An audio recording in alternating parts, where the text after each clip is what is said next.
मगध के सबसे महान राजाओं में से एक राजा अजातशत्रु का राज बहुत अच्छा चल रहा था।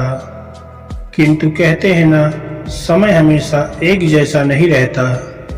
ऐसा ही राजा अजातशत्रु के साथ भी हुआ।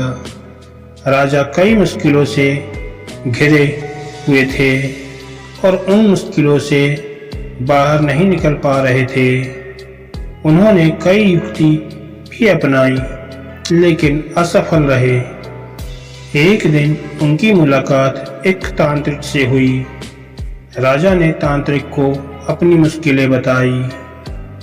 तांत्रिक ने राजा की बातों को ध्यान से सुना, फिर उसने एक उपाय बताया। तांत्रिक ने कहा, आपको पशु बलि देनी होगी, तभी आपकी मुश्किलों का समाधान होगा। पहले तो राजा काफी सोच विचार में पड़ गया, लेकिन उन्हें जब कोई दूसरा रास्ता ना दिखा तो उन्होंने तांत्रिक की बात मान ली। तांत्रिक के कहे अनुसार एक बड़ा अनुष्ठान किया गया। पशुओं को मैदान में बलि देने के लिए बांध दिया गया। संयोगवश उस समय महात्मा बुद्ध मगध राज्य की राजधानी राजगीर में पधारे हुए थे। वह उस स्थान से गुजर रहे थे जहां पर राजा ने अनुष्ठान कराया था। महात्मा बुद्ध ने जब देखा कि निर्दोष पशुओं की बलि दी जाने वाली है, तो वह राजा के पास गए। राजन, आप इन निर्दोष पशुओं को क्यों मारने जा रहे हैं? राजा बोले, महात्मा जी, मैं इन्हें मारने नहीं बल्कि राज्य के कल्याण के लिए इनकी बलि देने जा रहा हूँ, जिससे सारे राज्य का कल्याण होगा। महात्मा बुद्ध बोले, क्या किसी निर्दोष जीव की बलि देने से भी किसी का भला हो सकता है? थोड़ा सा रुककर महात्मा बुद्ध ने जमीन से एक तिनका उठाया और राजा को देते हुए बोले, इसे तोड़ कर दिखाओ। राजा ने तिनके के 2 टुकड़े कर दिए। बुद्ध बोले, अब इसे दोबारा जोड़ दो। राजा बोले, महात्मा जी, आप यह कैसे बातें कर रहे हैं? इसे तो अब कोई भी दोबारा नहीं जोड़ सकता।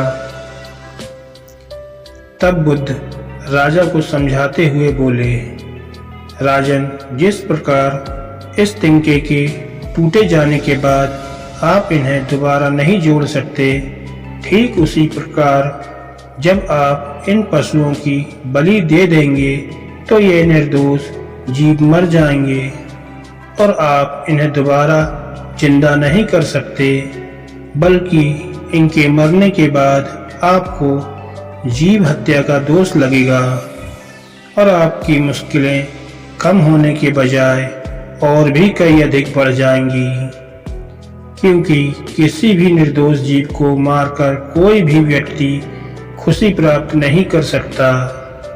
आपकी समस्या का हल निर्दोष जीवों को मारने से कैसे हो सकता है? आप राजा हैं, आपको सोच विचार कर निर्णय लेना चाहिए।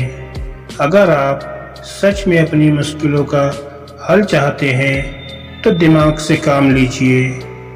मुश्किलें तो आती जाती रहती हैं, यही जिंदगी का सच है। किसी निर्दोष जीव को मारने से समस्याएं समाप्त नहीं होंगी, बल्कि उनका हल आपको बुद्धि से ही निकालना होगा। बुद्ध की बात सुनकर अजातशत्रु उनके चरणों में गिर गए और अपनी भूल की क्षमा मांगने लगे। अजातशत्रु ने ऐलान करा दिया कि अब से उनके राज्य में किसी निर्दोष जीव की हत्या नहीं की जाएगी। दोस्तों, अगर आपको हमारी ये वीडियो अच्छी लगी तो प्लीज़ हमारे चैनल को लाइक और सब्सक्राइब कीजिएगा, जिससे आने वाले हमारे हर लेटेस्ट वीडियो का नोटिफिकेशन आपको मिलता रहे। धन्यवाद दोस्तों।